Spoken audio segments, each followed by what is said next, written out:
Welcome to the Daily Plunge. We're in the Gospel of Luke, chapter 9, verses 28 through 36. Now, starts off 8 days.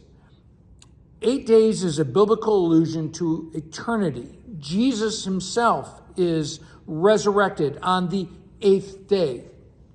And so this moment of transfiguration is a moment in which eternity is breaking into the finite.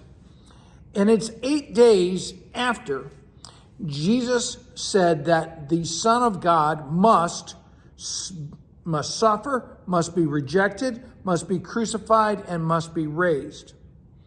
Now they've gone up there to pray. And again, Jesus, think about how often Jesus prays. Jesus obviously, he thinks he needs prayer. And what Jesus is praying about is staying connected to the Father, of walking in the Father's character and the Father's will, right?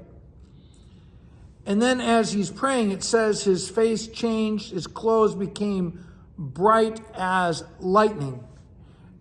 Not just a flash of lightning, but nonstop lightning. It is blinding.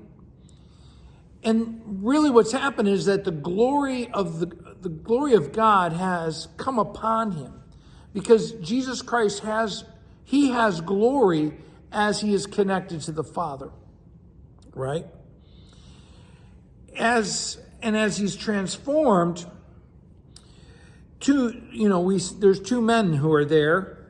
It's the spiritual giants, Moses and Elijah, who represent the law and the prophets, represents the two pillars of the Jewish faith and the prophecies throughout all of the law and the prophets towards the Son of God, the Messiah.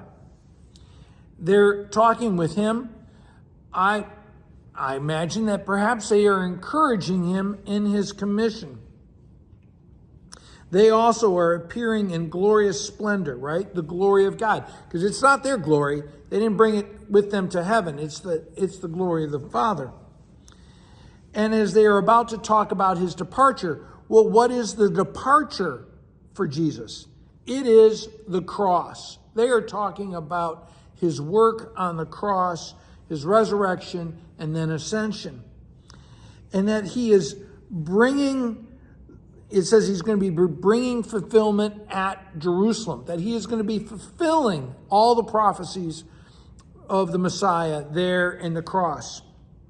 And this happens because of his obedience to God's will.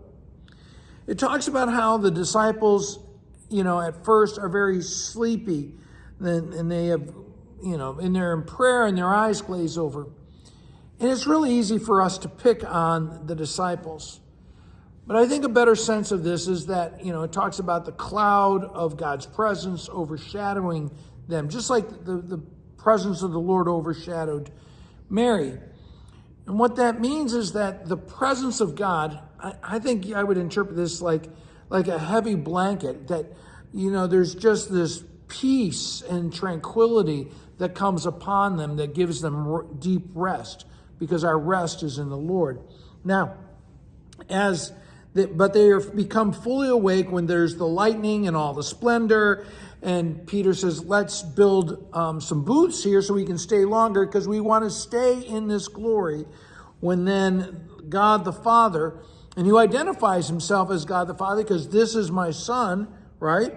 Covers them, and they were afraid.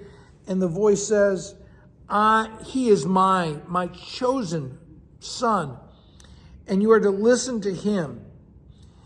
And then Jesus is all of a sudden alone, without the lightning. And that is the Jesus that they're going to follow to Jerusalem. Thanks, friends. Have a blessed day.